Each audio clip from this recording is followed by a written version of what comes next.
يا أيها الذين آمنوا اتقوا الله حق تقاته ولا تموتن إلا وأنتم مسلمون.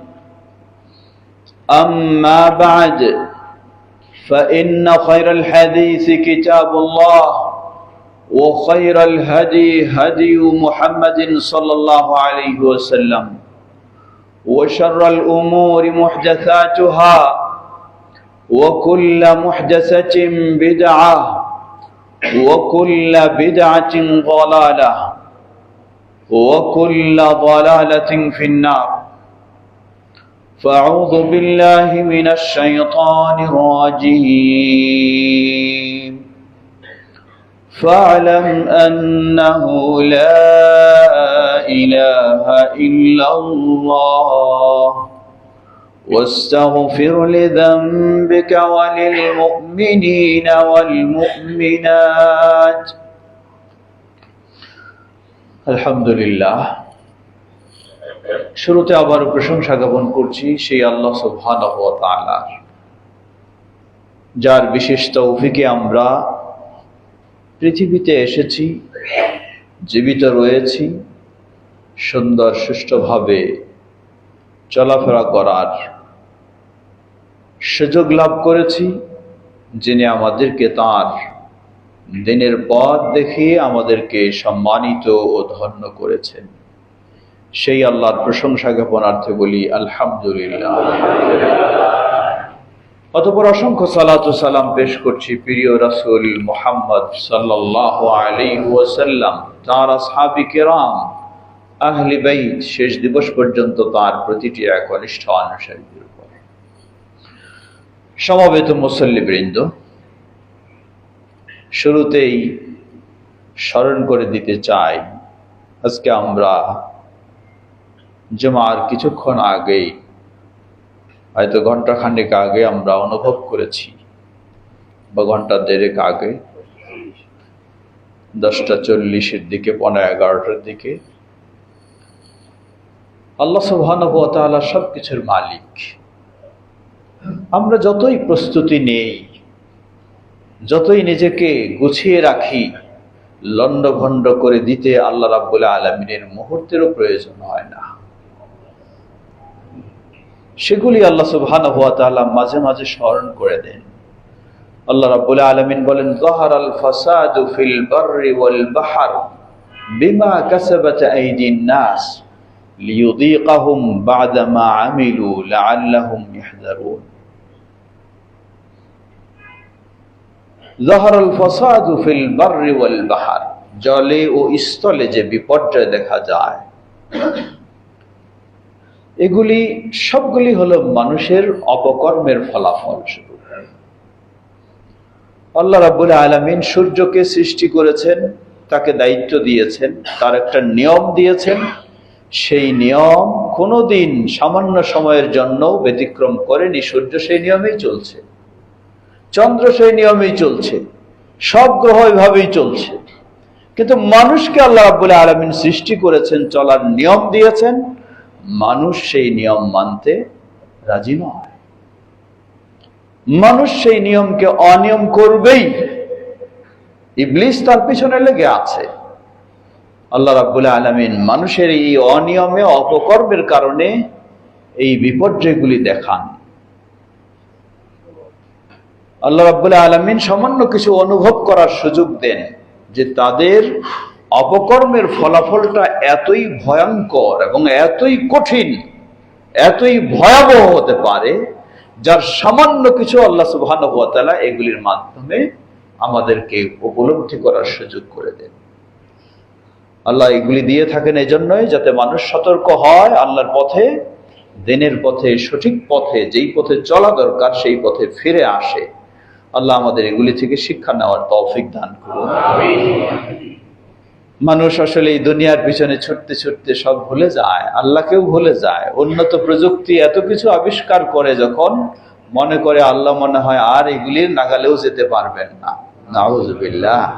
কিন্তু আল্লাহ সুবহানাহু ওয়া তাআলা এই উন্নত প্রযুক্তিকে এমন একটা মায়ের মাঝে মাঝে দিয়ে থাকেন, দিয়ে স্মরণ করে দেন যে তোমার প্রযুক্তি কোথায়, আমার সেই শাস্তির কাছে কিছুই নয়। সেই ফেরাউন, সেই আব্রাহা, সেই নমরুদ, সেই সব কিছুই চলে গেছে, তোমরাও চলে যাবা। সুতরাং আল্লাহর কাছে আত্মসমর্পণ ছাড়া কোনোই পথ নেই। আমরা যেন সত্যিকারী ভাবে আল্লাহর কাছে আত্মসমর্পণ করে আল্লাহর দ্বীন মেনে, আল্লাহর বিধিবিধান মেনে চলতে পারি। আল্লাহ আমাদের তৌফিক দান করুন। এ সমস্ত ভূমিকম্প, ভূমিধস, আরো গর্জন বর্জন যা কিছু রয়েছে সবকিছুই আল্লাহ রাব্বুল আলামিন মানুষকে স্মরণ করে দেওয়ার জন্য দিচ্ছে। নবী সাল্লাল্লাহু আলাইহি ওয়াসাল্লাম এসব বিষয়ের ক্ষেত্রে বলেন, বেশি বেশি আল্লাহ রাব্বুল আলামিনকে স্মরণ করা, বেশি বেশি আল্লাহকে ভয় করা, বেশি বেশি আল্লাহ সুবহানাহু ওয়া তাআলার পবিত্রতা বর্ণনা করা, এসব কিছুই এই সমস্যাগুলির ক্ষেত্রে করা উচিত। যেমন অনুরূপভাবে সূর্যগ্রহণ, চন্দ্রগ্রহণ, এগুলি আরো ভয়াবহ, সেটা হয়তো আমরা উপলব্ধি করতে পারি না, বুঝতে পারি না, সেটা আরো ভয়াবহ। যার কারণে সেগুলির জন্য বিশেষ সালাতেরই ইসলামে ব্যবস্থা রয়েছে, যাতে মানুষেরা সেই সময় আল্লাহর ওই সালাতের মধ্য দিয়ে আনুগত্যের পথে থাকতে পারে। আল্লাহ আমাদের এগুলি বোঝার, এগুলি থেকে শিক্ষা নিয়ে আমরা যেন আল্লাহর পথেই ফিরে আসতে পারি। আল্লাহ আমাদের তৌফিক দান করুন।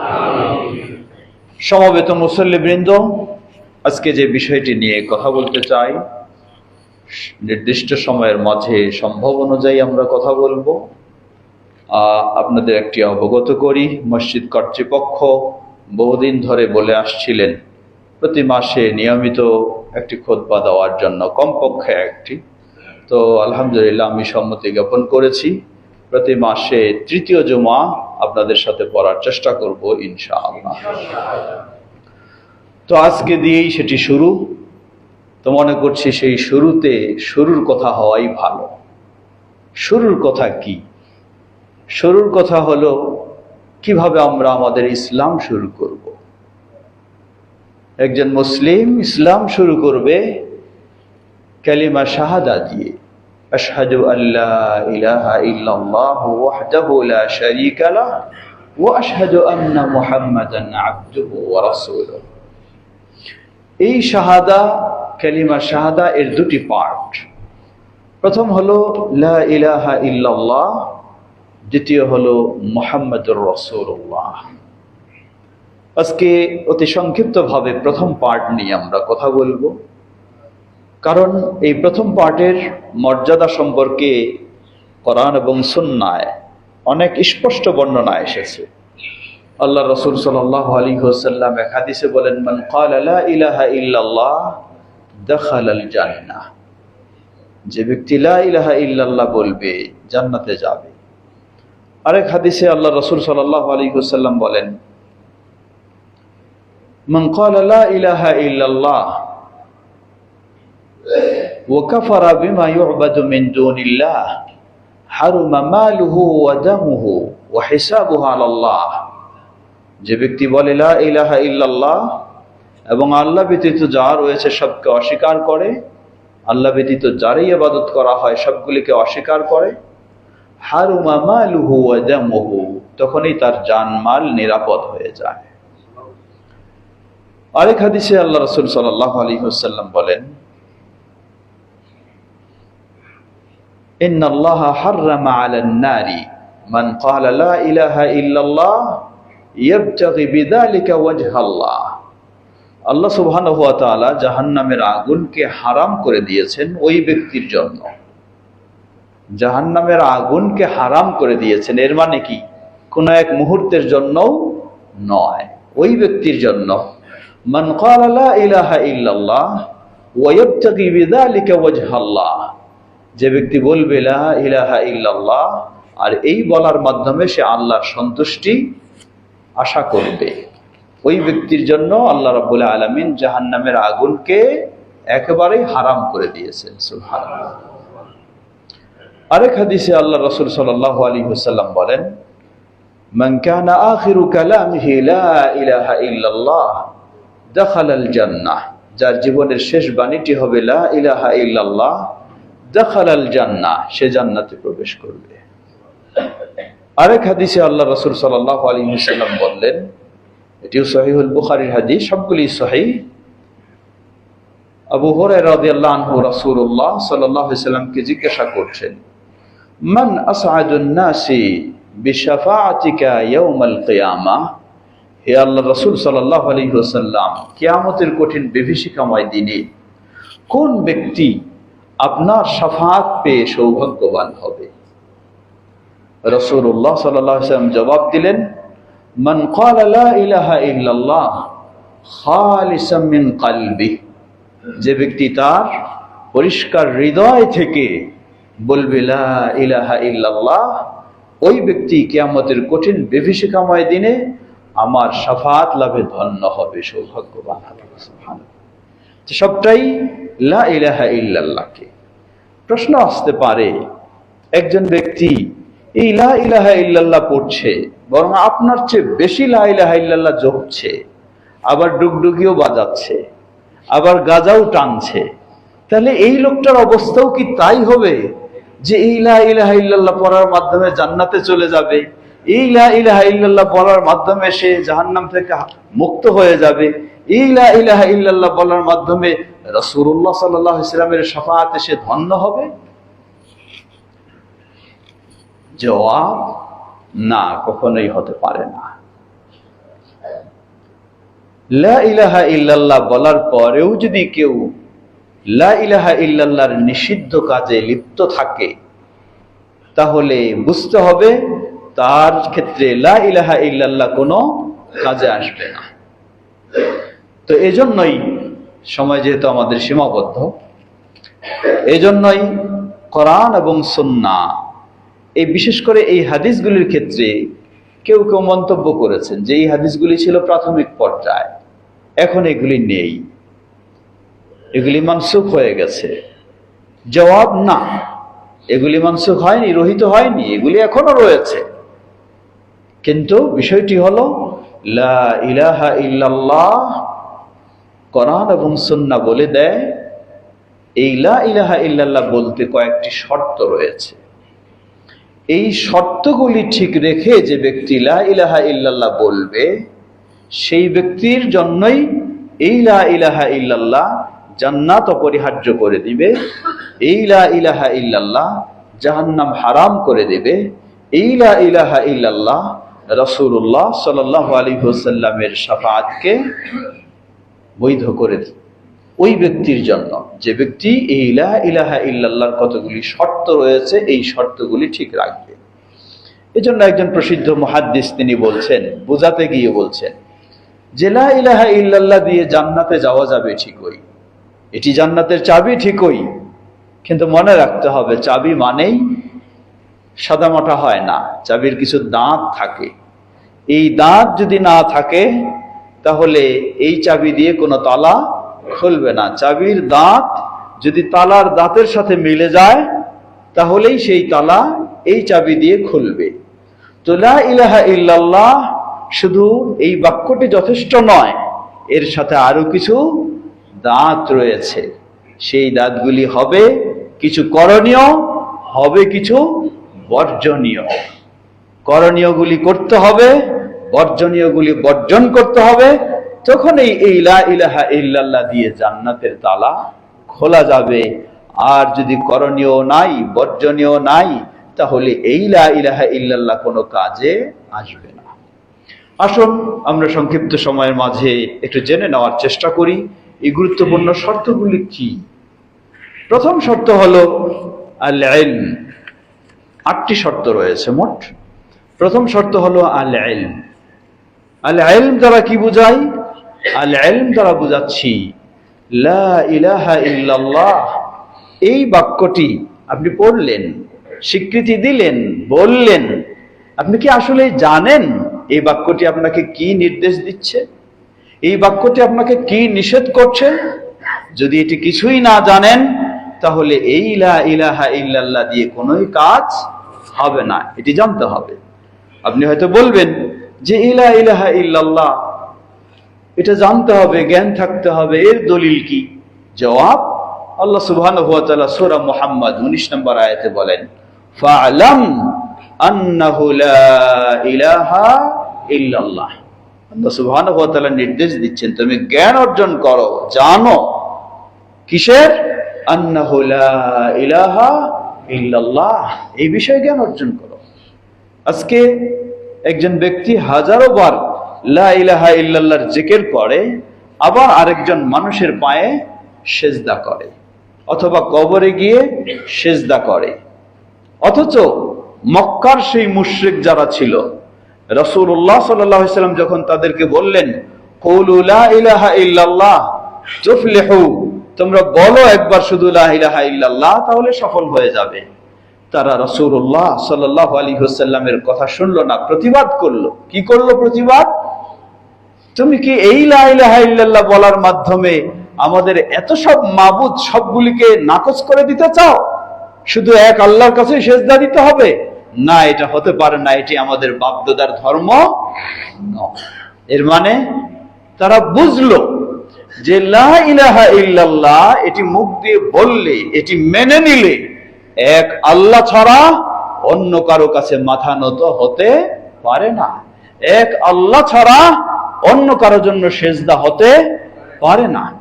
এই জন্য আল্লাহ সুবহানাহু ওয়া তাআলা সূরা বাকারার সেই 256 নম্বর আয়াতে আল্লাহ রাব্বুল আলামিন বলেন, ফামান ইয়াকফুরু বিত-তাগুত ওয়া ইউমিন বিল্লাহ লা ইলাহা ইল্লাল্লাহ, এর মধ্যে দুটি অংশ রয়েছে। প্রথম হলো লা ইলাহা, দ্বিতীয় হলো ইল্লাল্লাহ। একটা অংশ অপরটা ছাড়া কখনো পরিপূর্ণ নয়, একটা অংশ অপরটা ছাড়া কখনোই পরিপূর্ণ নয়, না অর্থে পরিপূর্ণ, না আকীদায় পরিপূর্ণ, না আর অন্য কিছুতে পরিপূর্ণ। এক জাহেল শ্রেণী তারা জিকির করে, কি জিকির করে? কেউ লা ইলাহা, আবার কেউ বলতেছে ইল্লাল্লাহ। এটি জাহেলি জিকির, এটি কুফরি জিকির, এটি শিরকি জিকির। কি বলতে চায় তারা? তারা একবার বলতে চায় লা ইলাহা মানে কোনো ইলাহ নাই, ইলাহকে অস্বীকার করে। এর মানে কি? ইলাহকে কে অস্বীকার করতে পারে? ইলাহকে অস্বীকার যে করতে পারে সে হলো নাস্তিক, সে নাস্তিক। তাহলে লা ইলাহা শুধু এই বাক্যের যদি কেউ জিকির করে থাকে সে নাস্তিকে পরিণত হবে, সে মুমিন থাকতে পারে না। তো দুটি অংশই একটি আরেকটির সাথে, একটি আরেকটির পরিপূরক, দুটি মিলেই সম্পূর্ণ একটি বাক্য, সম্পূর্ণ একটি বাণী, যেই বাণীটিকে বলা হয় কালিমাতু আত-তাওহীদ। এটি হলো তাওহীদের বাণী। এটিকে বলা হয় কালিমাতু আশ-শাহাদা, এটি শাহাদার বাণী। এটিকে বলা হয়েছে কালিমাতু আল-হক, সত্যর বাণী।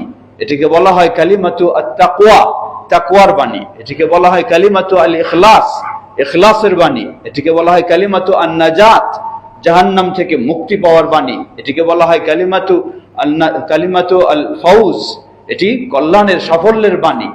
সুতরাং এটি দুই অংশ মিলে, এজন্য বলা হয় লা ইলাহা ইল্লাল্লাহ। এই কালিমার মাঝে দুটি অংশ, দুটি রোকন। রোকন কাকে বলা হয়? রোকন বলা হয় যে কোনো জিনিসের বাইরের বিষয়, যে কোনো জিনিসের ভিতরের বিষয়, যেটা না হলে কখনো এটি ঠিক থাকবে না। তো প্রথম রোকন হলো লা ইলাহা। লা ইলাহা, আল্লাহ সুবহানাহু ওয়া তাআলার প্রতি কখনো ঈমান হতে পারে না যতক্ষণ না আল্লাহ ব্যতীত সব কিছুকে অস্বীকার করা হবে। আল্লাহ ব্যতীত সব কিছুকে আগে অস্বীকার করতে হবে। চন্দ্র ইলাহ হতে পারে না, সূর্য ইলাহ হতে পারে না, গাছ ইলাহ হতে পারে না, পাথর ইলাহ হতে পারে। ইলাহ মানে কি? ইলাহ মানে হলো মাবুদ। মাবুদ কাকে বলে? যার ইবাদত করা হয়। এক শ্রেণী চন্দ্রের ইবাদত করে, তাদের ইলাহ হলো চন্দ্র, তাদের মাবুদ হলো চন্দ্র। যারা সূর্যের ইবাদত করে তাদের মাবুদ হলো সূর্য। যারা গাছের ইবাদত করে তাদের মাবুদ হলো গাছ। যারা শয়তানের ইবাদত করে তাদের মাবুদ হলো শয়তান। তো লা ইলাহা, উলুহিয়া, মাবুদ হওয়ার যোগ্যতা কারো ভিতরে নেই। দ্বিতীয় দিয়ে বলা হচ্ছে ইল্লাল্লাহ, যোগ্যতা একমাত্র একজনেরই রয়েছে, তিনি হলেন আল্লাহ সুবহানাহু ওয়া তাআলা। এজন্য আল্লাহ বলছেন ফামান ইয়াকফুরু বিত-তাগুত, আগে তাগুতকে অস্বীকার করতে হবে। ওয়া ইউমিন বিল্লাহ, এরপরে আল্লাহর প্রতি ঈমান আনতে হবে, সেই ঈমান হলো সঠিক। আমি এটাও নিয়ে আছি, এটাও নিয়ে আছি, তাহলে এটি কখনো আল্লাহর প্রতি ঈমান হতে পারে না। আমরা একটু জেনে নেই, এখানে আরেকটি গুরুত্বপূর্ণ বিষয় রয়েছে, সেটি হলো লা ইলাহা ইল্লাল্লাহ এর অর্থ কি? লা ইলাহা ইল্লাল্লাহ এর অর্থ কি? বিভিন্ন জন বিভিন্ন অর্থ করে থাকে। আমাদের সমাজে বা আমাদের দেশে বাংলা ভাষায় বিভিন্ন তরিকার মানুষ বিভিন্ন ভাবে অর্থ করে, এটি তাদের আকীদা বিশ্বাসের সাথে মিল রেখে করে। এক শ্রেণী বলে লা ইলাহা ইল্লাল্লাহ এর অর্থ আল্লাহ ছাড়া কোনো স্রষ্টা নেই, এটি ভুল অর্থ। আরেক শ্রেণী বলে লা ইলাহা ইল্লাল্লাহ এর অর্থ আল্লাহ ছাড়া কোনো রব নেই, প্রভু নেই, এটি ভুল অর্থ। আরেক শ্রেণী বলে লা ইলাহা ইল্লাল্লাহ আই লা হাকিমা ইল্লাল্লাহ, আল্লাহ ছাড়া কোনো বিধানদাতা নেই, এটিও ভুল অর্থ। এগুলি সব আংশিক অর্থ। মূল অর্থ হলো লা ইলাহা ইল্লাল্লাহ আই লা মা'বুদা বিহাক্কিন ইল্লাল্লাহ, আল্লাহ ব্যতীত সত্যিকার কোনো মাবুদ নেই। হয়তো বলবেন যে আল্লাহ ব্যতীত সত্যিকার মাবুদ নেই, এটি আবার কেন বলা দরকার? জবাব, পৃথিবীতে অগণিত অসংখ্য মাবুদ রয়েছে। যে সূর্যের পূজা করে তার মাবুদ হলো সূর্য, যে চন্দ্রের পূজা করে তার মাবুদ চন্দ্র, যে প্রতিমার পূজা করে তার মাবুদ প্রতিমা, যে গাছের পূজা করে তার মাবুদ গাছ, যে গরুর পূজা করে তার মাবুদ গরু। অসংখ্য মাবুদ রয়েছে। এই জন্য আল্লাহ রাব্বুল আলামিন কত সুন্দরভাবে বলছেন, সূরা হাজ ৬২ নম্বর আয়াত, আল্লাহ বলছেন ذلك بأن الله هو الحق وأن ما يدعون من دونه هو الباطل وأن الله هو العلي الكبير ذلك بأن الله هو الحق, আল্লাহ সুবহানাহু ওয়া তাআলা তিনি হলেন হক মাবুদ। ওয়া আন্না মা ইয়াদউনা মিন দুনিহি, আর আল্লাহকে বাদ দিয়ে যারা যার ইবাদত করে, হুয়াল বাতিল, সবগুলি হলো বাতিল, মিথ্যা। সুতরাং লা ইলাহা ইল্লাল্লাহ এর অর্থ হলো আল্লাহ ব্যতীত সত্যিকার কোনো মাবুদ নেই। মাবুদ আছে অগণিত, কিন্তু সবগুলি হলো বাতিল মাবুদ। আপনি অস্বীকার করতে পারবেন না, বলতে পারবেন না যে আল্লাহ ছাড়া কোনো মাবুদ নেই। অবশ্যই আছে, বাস্তব। যে যারা ইবাদত করে সে তার মাবুদ, যে যারা ইবাদত করে সে তার মাবুদ। তাহলে আল্লাহ ব্যতীত অগণিত অসংখ্য মাবুদ রয়েছে, কিন্তু সব মাবুদই হলো, আল্লাহ বলছেন হুয়াল বাতিল, আল্লাহকে বাদ দিয়ে যারাই ইবাদত করা হয় সবগুলি হলো বাতিল মাবুদ। হক মাবুদ একমাত্র আল্লাহ সুবহানাহু ওয়া তাআলা। অন্য আরেক জায়গায় সূরা ইউনূসের ৩২ নম্বর আয়াতে বলেন ফাযালিকুমুল্লাহু রাব্বুকুমুল হক ফামাযা বা'দাল হক ইল্লা আদ-দালাল। ফাযালিকুমুল্লাহু রাব্বুকুমুল হক, তোমাদের আল্লাহ তিনি হলেন তোমাদের হক রব। ফামাযা বা'দাল হক ইল্লা আদ-দালাল, হকের পরে তো আর কোনো হক থাকতে পারে না, সবই ভ্রান্ত, সবই ভ্রান্ত। সুতরাং লা ইলাহা ইল্লাল্লাহ এর সঠিক অর্থ হলো লা মা'বুদা বিহাক্কিন ইল্লাল্লাহ। বাংলায় আমরা বলবো আল্লাহ ব্যতীত সত্যিকার কোনো মাবুদ নেই, বা সত্য কোনো মাবুদ নেই। সত্য মাবুদ একজনেই, তিনি হলেন আল্লাহ সুবহানাহু ওয়া তাআলা। আল্লাহ আমাদের বিষয়গুলি সঠিকভাবে বোঝার, জানার এবং মানার তৌফিক দান করুন। সময় অত্যন্ত সীমিত, ফিরে আসি। আমরা বলছিলাম ৮টি শর্ত। প্রথম শর্ত হলো আল ইলম, আমাকে জানতে হবে লা ইলাহা ইল্লাল্লাহ কি বলতেছে, কি করতে বলে, কি নিষেধ করতে বলে, কি নিষেধ করে, সেটি যদি না জানতে পারি তাহলে লা ইলাহা ইল্লাল্লাহ দিয়ে আমার কোনো কাজ হবে না। ওয়াল ইয়াকিন, শুধু জানলেই হবে না, এটি হৃদয়ের ভিতর থেকে মেনে নিতে হবে। ওয়াল কবুল, শুধু হৃদয়ের ভিতর থেকে বিশ্বাস, দৃঢ়ভাবে বিশ্বাস করলেও হবে না, এটিকে কবুল করতে হবে। আল্লাহ রাব্বুল আলামিন সবগুলির এই দলিল কোরআন সুন্নাহয় রয়েছে। যেমন ইয়াকিনের দলিল, আল্লাহ বলছেন ইন্নামাল মুমিনুনা আল্লাযীনা আমানু বিল্লাহ ওয়া রাসূলিহি সুম্মা লাম ইয়ারতাবু, প্রকৃত মুমিন তারাই যারা আল্লাহ এবং তার রাসূলের প্রতি ঈমান এনেছে, সুম্মা লাম ইয়ারতাবু, অতঃপর তার ভিতরে কোন রকমের সন্দেহ সংশয় স্থান পায় না। এটাই হলো ইয়াকিনের দলিল। ঠিক তেমনি ভাবে আল ইখলাস, ইখলাস জিদ্দুহু আশ-শিরক। লা ইলাহা ইল্লাল্লাহ আমি পাঠ করব, বলবো, আবার আমি শিরকে লিপ্ত হয়ে থাকব, তা কখনো হতে পারে না। আল্লাহ আমাকে নির্দেশ দিয়েছেন, ওয়ামা উমিরু ইল্লা লিয়াবুদুল্লাহ মুখলিসিনা লাহুদ-দীন হুনাফা। আমি ইবাদত করব আল্লাহর সব কিছু থেকে মুক্ত হয়ে একনিষ্ঠভাবে একমাত্র আল্লাহর জন্য ইবাদত করব, সকল শিরক থেকে বিরত। চতুর্থ আস-সিদক ওয়া জিদ্দুহু আন-নিফাক। সিদক, লা ইলাহা ইল্লাল্লাহ বলছি, আসলে কি লা ইলাহা ইল্লাল্লাহ আমি সততার সাথে বলছি, না খালি মানুষকে বুঝ দেওয়ার জন্য বলছি? এটি সততা থাকতে হবে। সিদক বলতে কি, আমার ভিতর এবং বাইরের দুটোই এক হতে হবে। আল্লাহ রাব্বুল আলামিন বলেন, আল্লাযীনা আমানু ওয়া লাম ইয়ালবিসু ঈমানাহুম বিযুলম উলাইকা লাহুমুল আমনু ওয়া হুম মুহতাদুন। পঞ্চম আল মুহাব্বা ওয়া জিদ্দুহা বুগদ।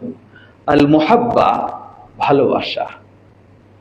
লা ইলাহা ইল্লাল্লাহ আমি খুবই আন্তরিকতার সাথে বলছি বলে দাবি করি, কিন্তু আল্লাহ সুবহানাহু ওয়া তাআলার কোন বিষয়কে আমি ভালোবাসতে পারি না। রাসূলুল্লাহ সাল্লাল্লাহু আলাইহি ওয়াসাল্লামের কোন বিষয়কে আমি পছন্দ করতে পারি না। সেটি ক্ষেত্রে আমি অন্যকেই বেশি ভালোবাসি, অন্যকেই বেশি পছন্দ করি। যদি এটি হয়, তাহলে তার দ্বারা লা ইলাহা ইল্লাল্লাহ দিয়ে জান্নাতও নয়, জাহান্নাম থেকে মুক্তিও নয়। আল্লাহ রাব্বুল আলামিন বলেন, ওয়া মিনান নাসি মান ইয়াত্তাখিযু মিন দুনিল্লাহি আনদাদা ইউহিব্বুনাহুম কাহুব্বিল্লাহ ওয়াল্লাযীনা আমানু আশাদ্দু হুব্বান লিল্লাহ। আল্লাহকে বাদ দিয়ে অনেকেই আল্লাহর সমকক্ষ গ্রহণ করেছে, তারা তাদেরকে ভালোবাসে। কিন্তু আল্লাহ বলছেন, ওয়াল্লাযীনা আমানু আশাদ্দু হুব্বান লিল্লাহ, যারা আল্লাহর প্রতি ঈমান এনেছে তারা সব কিছুর চেয়ে আল্লাহকে বেশি ভালোবাসে। লক্ষ্য করুন, আল্লাহ রাসূল সাল্লাল্লাহু আলাইহি ওয়াসাল্লাম বলেন, সালাসুম মান কুন্না ফীহি ওয়াজাদা বিহিন্না হালাওয়াতাল ঈমান। তিনটি বৈশিষ্ট্য যার মাঝে পাওয়া যাবে, সেই ব্যক্তি ঈমানের মজা কি সেটা পায়। ওই সেই বেলাল রাদিয়াল্লাহু আনহুর কথা স্মরণ করুন, ওই সেই সুমাইয়া রাদিয়াল্লাহু আনহার কথা স্মরণ করুন, যাদেরকে সেই আরবের মরুভূমি তপ্ত বালুর মাঝে কিভাবে তাদেরকে নির্যাতন করা হলো। শুধু এতটুকু, আল্লাহকে যেন তারা অস্বীকার করে, মুহাম্মদ সাল্লাল্লাহু আলাইহি সাল্লামকে যেন তারা অস্বীকার করে। আল্লাহু আকবার! যতই শাস্তি, যতই আক্রমণ, যতই নির্যাতন, ভিতর থেকে আল্লাহর প্রতি ততই যেন বেশি ভালোবাসা। সুবহানাল্লাহ! এটা হলো ঈমান। এই ভালোবাসা থাকতে হবে। একদিকের কোনো চাপ আসলে, আরেক দিকের কোনো ধমক আসলে আমি আল্লাহকে ভুলে যাব, তাহলে এই দুর্বলতা দিয়ে কখনো লা ইলাহা ইল্লাল্লাহর প্রতি ঈমান পূর্ণ হতে পারে না। ষষ্ঠ আল ইনকিয়াদ জিদ্দুহু আত-তারক। আল ইনকিয়াদ, ইনকিয়াদ হলো হুয়া আল ইসতিসলামু লিল্লাহি ওয়া রাসূলিহি যাহিরা। অন্তর থেকে যেমন হতে হবে, বাহ্যিক ভাবেও আল্লাহ এবং রাসূলের যা আসবে নির্দেশনা মাথা পেতে মেনে নিতে সবসময় আমি প্রস্তুত। লক্ষ্য করুন, একজন মানুষ, আপনি লা ইলাহা ইল্লাল্লাহ পড়ছেন বারবার, আবার আপনি ইসলামে নিষিদ্ধ কাজে জড়িয়ে আছেন। সুদ বলেন, ঘুষ বলেন, অন্যায় বলেন, হারাম বলেন, শিরক বিদআত তো আছেই। অথচ সাহাবীদের কিছু দৃষ্টান্ত লক্ষ্য করুন। হাদিস সহিহুল বুখারীর, আনাস রাদিয়াল্লাহু তাআলা আনহু তিনি বলছেন, আমি আবু তালহার ঘরে মদ পরিবেশন করছি। মদ তখনও মদ পরিপূর্ণ হারাম হয়নি। আমি মদ পরিবেশন করছি, ঢেলে ঢেলে খাওয়াচ্ছি, মদ পান করাচ্ছি। ঠিক এমনই মুহূর্তে বাইরে থেকে কি যেন একটা আওয়াজ, ঘোষণার আওয়াজ শোনা যাচ্ছে। সেই আওয়াজ শুনেই আবু তালহা বললেন, হে আনাস, যাও বাইরে দেখো কিসের আওয়াজ এটি, কিসের ঘোষণা আসছে। আনাস রাদিয়াল্লাহু আনহু গিয়ে শুনলেন, ঘোষণা হলো, আজ থেকে মদ চিরতরে হারাম। ঘোষণা এসে গেছে, আল্লাহর নির্দেশ এসে গেছে। আনাস রাদিয়াল্লাহু আনহু বলছেন, ঘোষণা শুনতে দেরি, মানতে দেরি নয়। যত পাতিল কলস যেগুলিতে মদ ভরা ছিল, সবাই তাদের ঘর থেকে বের করে মদিনার রাস্তায় ফেলে দিচ্ছে, রাস্তায় যেন মদ ভেসে যাচ্ছে। আল্লাহ! এই হলো আনুগত্য। এই আনুগত্য, এটির নাম হলো আল ইনকিয়াদ। আমি বলবো লা ইলাহা ইল্লাল্লাহ, আর আল্লাহর নির্দেশ আসলে আমি বলবো একটু বুঝে দেখি, একটু চিন্তা করে দেখি আমার সুবিধা আছে না অসুবিধা আছে, তারপর সুবিধা হলে মানবো, আর না হলে মানবো না। এই লা ইলাহা ইল্লাল্লাহ আপনাকে জান্নাতে নিয়ে যেতে পারবে না। ওই লা ইলাহা ইল্লাল্লাহ দরকার, যে লা ইলাহা ইল্লাল্লাহ শোনার সাথে সাথে আপনি প্রস্তুত। একজন মেয়ে মানুষ আপনাকে নির্দেশ দিচ্ছে ইসলাম হেজাবের, আপনি বলছেন যে আমি আমার সমাজে টিকতে পারবো কিনা, আমার অমুক পছন্দ করবে কিনা, অমুক আমাকে ভালোবাসবে কিনা, এই সমাজে কিভাবে চলবো, আপনি এই চিন্তা নিয়ে আপনি ব্যস্ত হবেন আর বলবেন লা ইলাহা ইল্লাল্লাহর মাধ্যমে আপনি জান্নাতে যাবেন, না, কখনো হতে পারে না। এজন্য আল ইনকিয়াদ, আল্লাহ রাব্বুল আলামিন বলেন ইন্নাল্লাযীনা ক্বালু রাব্বুনাল্লাহ সুম্মা ইসতাকামু তাতানাজ্জালু আলাইহিমুল মালায়েকা আল্লা তাখাফু ওয়া লা তাহজানু ওয়া আবশিরু বিল জান্নাতি আল্লাতী কুনতুম তুআদুন। এটি হলো তখন জান্নাত যখন আমি প্রতিটি মুহূর্তে প্রস্তুত। সপ্তম, আল কবুল, জিদ্দুহু আর রাদ ওয়াল ইরাদ। কবুল, মনে প্রাণে গ্রহণ করে নেওয়া, এর বিপরীত হলো প্রত্যাখ্যান করা, গ্রহণ না করা। আল্লাহ বলছেন ওয়ামা কানা লিমুমিনিন ওয়ালা মুমিনাহ ইযা ক্বাদাল্লাহু ওয়া রাসূলুহু আমরান আন ইয়াকুনা লাহুমুল খিয়ারাতু মিন আমরিহিম। কোন মুমিন নর ও নারীর জন্য হতে পারে না আল্লাহ এবং তার রাসূলের কোন সিদ্ধান্ত এসে গেলে আর ভিন্ন অপশন খোঁজার তার কোনো সুযোগ থাকবে না। যা আল্লাহ বলেছেন সেটাই, যা আল্লাহ রাসূল বলেছেন সেটাই, আর ভিন্ন কোনো নেই। এটি হলো সপ্তম শর্ত। অষ্টম শর্ত, এজন্যই আল্লাহ রাব্বুল আলামিন বলছেন এই সপ্তমের সাথে আল্লাহ বলেন ওয়ামান আ'রাদা আন যিকরি ফাইন্না লাহু মাঈশাতান যানকা, যে আমার এই কোরআন সুন্নাহর নির্দেশ থেকে একটু ফিরে যাবে, ফাইন্না লাহু মাঈশাতান যানকা, তার জীবনযাপন হবে খুবই সংকীর্ণ। ওয়া নাহশুরুহু ইয়াওমাল কিয়ামাতি আ'মা, আবার কিয়ামতের মাঠে তাকে আমি অন্ধ হিসেবে উপস্থাপন করব, উঠাবো। সে বলবে ক্বালা রাব্বি লিমা হাশারতানি আ'মা ওয়া কাদ কুনতু বাসীরা, হে আল্লাহ, আমি তো দৃষ্টিশক্তি আমার খুব ভালো ছিল, আমাকে কেন অন্ধ হিসেবে কিয়ামতের মাঠে উত্থাপন করা হলো? আল্লাহ বলবেন ক্বালা কাযালিকা আতাতকা আয়াতুনা ফানাসিতাহা ওয়া কাযালিকাল ইয়াওমা তুনসা, জেনে রাখো তোমার কাছে কোরআনের নির্দেশ গেছে, তোমার কাছে রাসূল সাল্লাল্লাহু আলাইহি সাল্লামের হাদিসের নির্দেশ গেছে, তুমি বুঝেও না বুঝার ভান করে চুপ ছিলা, তাই আজকে তোমারও কোনো কথা শোনার সুযোগ নেই, তুমি তোমার মতোই থাকবা। আল্লাহ রহম করুন। অষ্টম, আল কুফরানু বিমা সিওয়াল ইলাহি কাদ উলিহা, আল্লাহ রাব্বুল আলামিনকেই শুধু ইলাহ হিসেবে মানতে হবে আর সব কিছুকে অস্বীকার করতে হবে, কোনোটাকে মেনে নেওয়ার সুযোগ নেই। এজন্য নবী রাসূলদের দাওয়াত ছিল, মূল ছিল দুটি বিষয়। প্রথম হলো আল্লাহ সূরা নাহলের 33 নম্বর আয়াতে বলছেন ওয়ালাকাদ বাআথনা ফি কুল্লি উম্মাতির রাসূলা আন ইবুদুল্লাহ ওয়াজতানিবুত তাগুত, সকল জাতির কাছে আমি রাসূল প্রেরণ করেছি, তাদের নির্দেশ ছিল এই দুটো। প্রথম, আন ইবুদুল্লাহ, ইবাদত হবে একমাত্র আল্লাহর, নিজের জীবন চালাবো একমাত্র আল্লাহর নিয়ম অনুযায়ী। ওয়াজতানিবুত তাগুত, আল্লাহ ব্যতীত যা কিছু রয়েছে সব কিছুকে প্রত্যাখ্যান করা। এটাই আল্লাহ রাব্বুল আলামিন বললেন ফামান ইয়াকফুর বিত-তাগুত ওয়া ইউমিন বিল্লাহ, প্রথমে আগে আল্লাহ বিরোধীকে সব আপনাকে বর্জন করতে হবে, তারপরে আপনাকে আল্লাহর প্রতি বিশ্বাসী হতে হবে। আপনি বর্জন করবেন না, ওটাও ধরে রাখবেন, এটাও ধরে রাখবেন, এত চালাকি হলে জান্নাত হারিয়ে যাবে, জাহান্নাম দূরে সরবে না। আল্লাহ আমাদের বিষয়গুলিকে ভালোভাবে উপলব্ধি করে সেই অনুযায়ী যেন আমরা লা ইলাহা ইল্লাল্লাহ বুঝতে পারি, জানতে পারি, মানতে পারি, এর মাধ্যমে যেন আমরা আমাদের জান্নাতকে নিশ্চিত করে নিতে পারি। আল্লাহ আমাদের তৌফিক দান করুন। ওয়া আখিরু দাওয়ানা আলহামদুলিল্লাহি রাব্বিল আলামিন।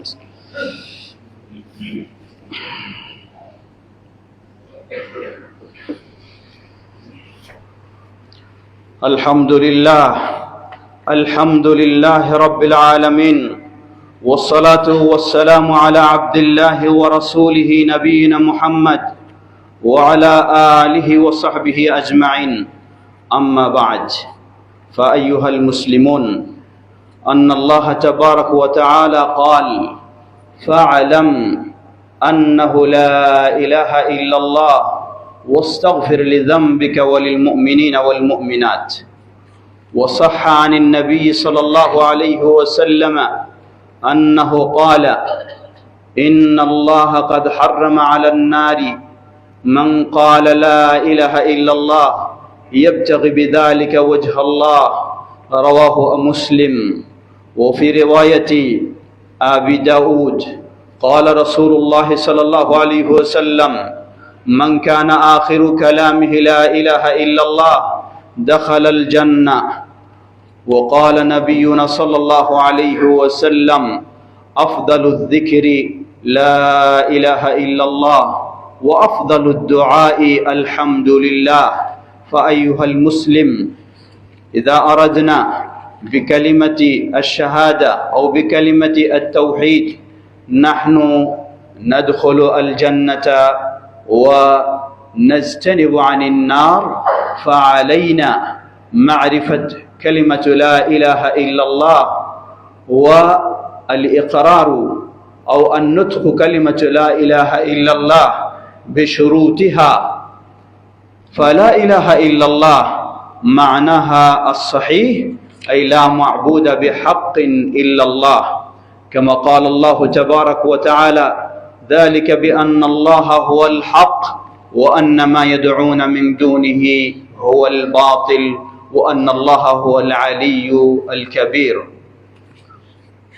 وأهل العلم بعد استقراء نصوص الكتاب والسنة أخرجوا شروط كلمة لا إله إلا الله، كما قال الشيخ حافظ الحكمي رحمه الله في سلم الأصول: العلم واليقين والقبول والانقياد، فادر ما أقول، والصدق والإخلاص والمحبة، وفقك الله لما أحبه. وزيد ثامنها الكفران بما سوى الإله قد أولها، وبهذا يتحقق أجر من قال لا إله إلا الله، أنه يدخل الجنة بسلام إن شاء الله. هذا وصلى الله تعالى على نبينا محمد وعلى آله وصحبه وسلم. اللهم صل على محمد وعلى آل محمد كما صليت على إبراهيم وعلى آل إبراهيم إنك حميد مجيد. اللهم بارك على محمد وعلى آل محمد